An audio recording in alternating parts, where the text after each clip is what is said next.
The sound came first, a soft crunching in a room that should have been still. Robert paused in the doorway of his marble kitchen, briefcase in one hand, phone in the other, the city still glowing on his suit like dusted gold. The refrigerator hummed. The clock ticked. The wind pressed a cool breath against the windows. Then he saw her. Emma. His little girl. Knees on the tiled floor. Shoulders drawn in. Hair loose like a shadow. She was crouched by Mojo's bowl, fingers trembling. She lifted a small brown nugget, sniffed it, and, without looking up, put it in her mouth. Crunch. Silence, so loud it rang. Emma. Robert's voice broke. Sweetheart, what are you doing? Her head flinched. She turned slowly, eyes glossy but brave. I'm okay, she said, voice tiny, honest. Mojo wouldn't eat. I wanted to show him it's safe. Another pause. The kind that stretches time, not seconds. Robert stared at the stainless counters, at the spotless fruit bowl nobody touched, at the midnight city glittering outside like coins he could never spend fast enough. He swallowed the heat behind his eyes. He stepped closer. Baby, he whispered, that's dog food. She nodded. Just once. Like an apology she'd practiced. Footsteps echoed in the hall, Sophia's soft slippers. Mojo's nails clicked like raindrops. The air smelled of chlorine and cold lemons. Emma's lip trembled and steadied again. Dad, she whispered, it's okay. I watched a video. People can eat it. If they have to.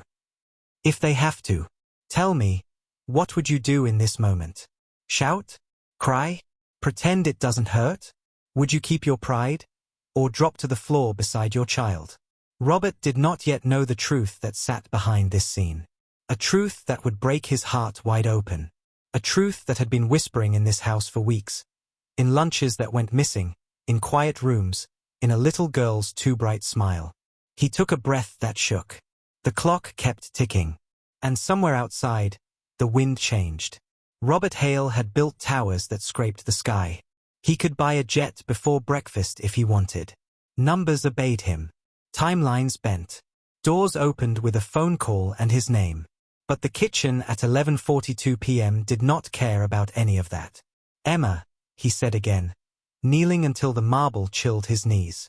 Mojo sniffed at his sleeve, tail tapping like a metronome. On the counter, a ceramic jar labeled treats sat open, one corner of the plastic bag torn like a bite mark. He noticed small things he'd missed all week. A cereal bowl in the sink, rinsed so clean it squeaked. A sticky note shaped like a star near the fridge, Emma's handwriting, lopsided, remember water plants. A tiny spoon on the counter, as if someone had tried to eat less by using smaller tools. Emma's breath came quick. She didn't cry. She did not look like a child caught doing something wrong. She looked like someone making a decision in the dark. Did you eat dinner? His voice was careful, gentle on each word. She nodded, then shook her head. I saved it. For what? For later. A beat. For someone else. Sophia appeared in the doorway, robe tied tight, her face creasing. I heard voices, she said softly. Everything all right, Mr. Hale? Robert glanced at the clock, at the untouched fruit, at the glinting knives. He was counting the wrong things. He knew it. We're fine, Sophia, he murmured. Then to Emma, sweetheart, why would you think you had to eat this? Emma's fingers curled and uncurled. She looked at Mojo. He only eats when I try first, she said. If I'm brave, he's brave. She swallowed. And it's cheaper. Cheaper. Robert blinked. The word landed hard, heavy with a meaning he didn't like. Cheaper than what? Than food that's for me. The floor slipped a little under him. He heard, somewhere down the hall, a low cough from the security radio. Michael's voice murmuring to the night staff, all clear. Who told you that? Robert whispered. Emma studied her hands. No one. Then, quickly, like ripping a bandage, you did. Not with words. A silence fell. Not empty. Full of every meeting he had chosen over dinner. full of every plate reheated, every goodbye said from a doorway. He saw the way Emma watched him like weather, guessing if storms were coming. Sophia took a breath. Mr. Hale, there have been little things. Lunch boxes gone. Extra plates. I thought she was growing. Emma shook her head. I'm not, she said softly. I was sharing. With who? Robert asked, though his heart already knew the answer would bruise. The ones near Evelyn's shelter, she said. By the river. Her eyes lifted to his. They were hungry, Dad. The clock ticked again. Robert closed his eyes for a heartbeat. Tomorrow, he said, steadying, we're driving there. Mojo pressed his chin to Emma's knee. Emma stroked his head once, slow. She looked at the bowl, then at her father's face. Will you still be mad, she asked, if I tell you the rest? The rest? What could possibly be worse than this? Robert's stomach tightened. Tell me, he said, though he wasn't sure he was ready. Emma swallowed. I heard you on the phone, she whispered. I thought you wanted to cut me from the budget. What did she hear, and how could 4 careless words build a wall around a child's heart? The wind stepped across the glass like fingertips. Robert stared at Emma, the world briefly tilting. From somewhere near the pantry, the refrigerator sighed and clicked, as if listening too. When did you hear that? He asked, keeping his voice low. Last week. You were angry. She drew a tiny circle on the floor with her finger, like she could erase the moment by tracing it away. You said, cut overhead. Stop the waste. No more free extras. I thought. Her breath hitched. I thought I was an extra. Robert's mouth opened and closed. Words failed. Shame did not. In his head he replayed the call. Michael, his CFO, rattling off numbers. John, the head chef, patched in to discuss costs. Robert had been exhausted and blunt. He had meant catered cocktail fluff, hotel tears, vanity spend. He hadn't known tiny ears had been in the hall. A hand paused on the banister, a heart making new rules to stay loved. Sophia's face softened. Oh, Angel, she murmured to Emma. No. Emma glanced up, brave. It's okay. I understood. So I tried to be cheaper. She pointed to the treat jar. Mojo likes it. I tried it. It wasn't so bad. Not good. But okay. Her nose scrunched. Crunchy. Robert pressed his palm to his eyes. He saw boardrooms. He saw spreadsheets. He saw his daughter testing dog kibble between molars and being proud of herself for making the ledger smile. How long? He asked. 3 days, she said. Not always. Only a little. And I saved my dinner and took it to the river with Sophia. Evelyn knows the kids there. She said we could share if we were careful and kind. Evelyn. The music teacher, Sophia offered. She volunteers at the shelter. Robert stood. The room suddenly felt too big for his bones. Michael, he said into the radio, voice tight, bring the car around at 7. We'll visit the river first thing. Copy that, Michael's voice replied, tin through the speaker, unsure. Emma's gaze searched her father's. Are you mad? He knelt again, closer this time. He smelled lemon cleaner and a faint, sweet dog scent. I'm broken, he said simply. Not at you. At me. Her shoulders eased, but not all the way. I didn't want to make you spend, she whispered. You always look tired after spending. He thought of the words he had given money, bleeding, burn rate, runway, and the words he had saved for his child. Later, soon, tomorrow. Sophia touched Emma's hair. We should try to sleep, she said softly. Emma nodded. Stood. Paused. What if they're hungry right now, she asked. By the river. Another silence. It knocked the breath from Robert's chest. We're going now, he said. He took her hand. The house shifted. Lights, locks, motion in the halls. Mojo whined, then trotted after them, nails whispering on marble. As they reached the door, Emma tugged his sleeve. There's something else, she said, almost to herself. Mom wrote me a note before she went. I think you should read it. The hallway lights hummed. Robert froze. A note? He had never seen it. Emma's eyes flicked toward her room. If we find them fed, she whispered, I'll show you.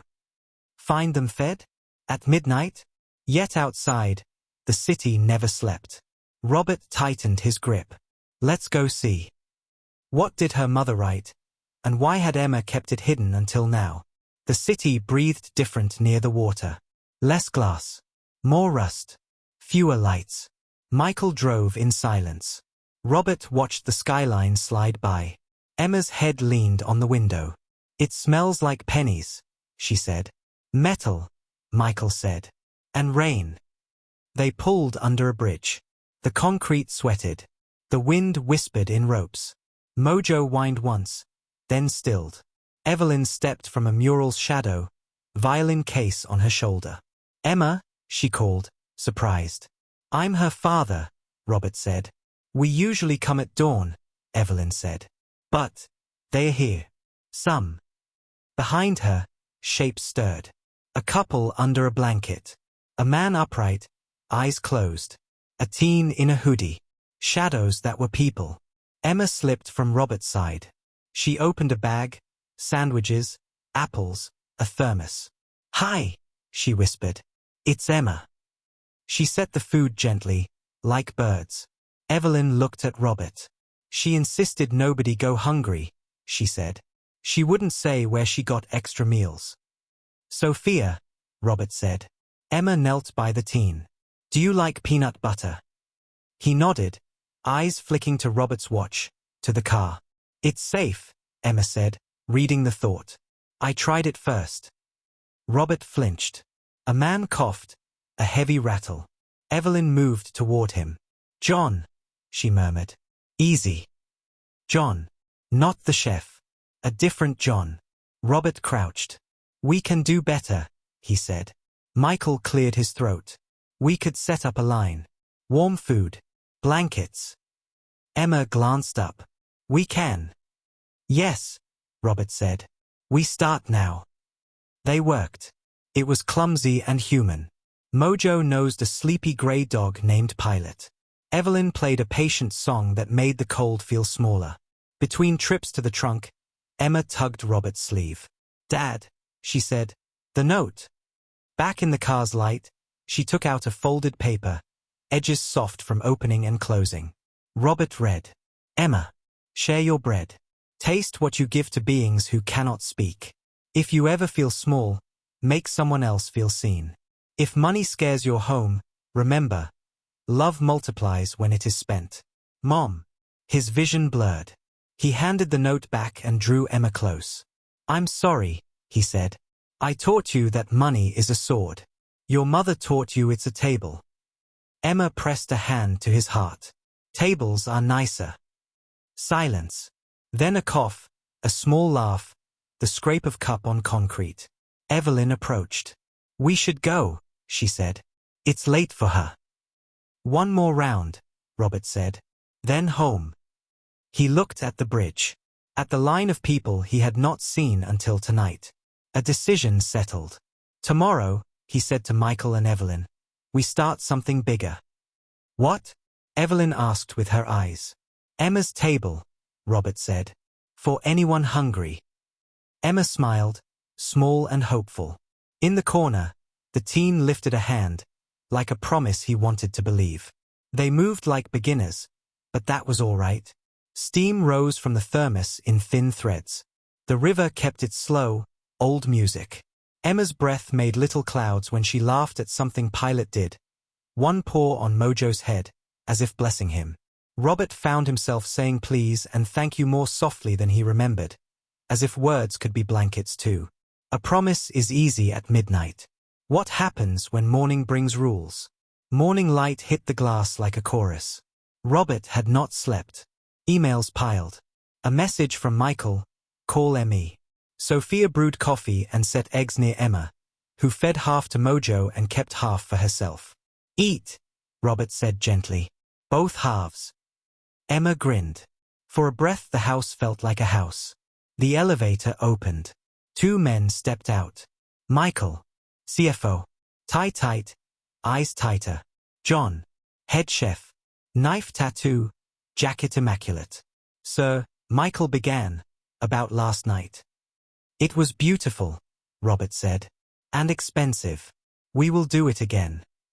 Michael blinked. We have budgets. Liabilities. If we start feeding. If we start feeding, Robert said, we start living. Make the numbers work. Michael's jaw ticked. Then we cut somewhere else. Emma watched like a referee who wished the ball were a violin. John cleared his throat. The kitchen isn't a charity. Codes, permits, planning. Then we plan, Robert said. Permits. Staff. More meals. I will not have my daughter believe dog kibble is for her.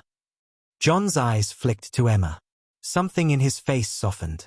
I didn't know. You weren't supposed to, Robert said. That's on me.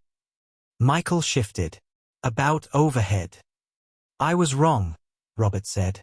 Find me words we can live with. Michael exhaled, habit unwinding. Okay. The doorbell chimed. Evelyn arrived with a folder. Permits, she said. I made calls. John frowned. Since midnight. When people need to eat, sleep can wait. Emma's eyes shone. Dad, can we invite them here? Just once? To show it's real. Robert nodded. Tonight. Michael lifted a brow. In the penthouse. In the building, Robert said. Ballroom. Open the doors. They moved like an orchestra finding tempo. Sophia arranged tables. Evelyn called volunteers. Michael called legal. John's hands flew over lists and pans. More stock. Less salt. Taste. Then serve. At noon, Robert drove Emma to a memorial garden he had avoided. They stood before a stone with a name that bent his knees. Her mother's name. I kept her note, Emma whispered. I didn't show you because you'd be sad. I am, he said. And proud. Tonight, he said, we start something she would have loved. Emma's table, she said. By 5, the ballroom glowed. Candles. Cloths. Steam rising like quiet prayers. Mojo wore a bandana, helper. People came, careful, braced to be turned away. They were not. Emma stood on a chair. Welcome. A hush fell. Silent moment. Then the double doors opened and tension rolled in. Health inspectors. 3. Clipboards like shields. Michael's eyes flicked to Robert. John's hand tightened on a ladle. Evelyn's smile steadied into courage. This is a private event, the tallest inspector said, but public food safety rules apply. We received a complaint. Complaint from who? It didn't matter. What mattered was the line of people behind those doors. Hungry. Waiting. Robert stepped forward, heart drumming.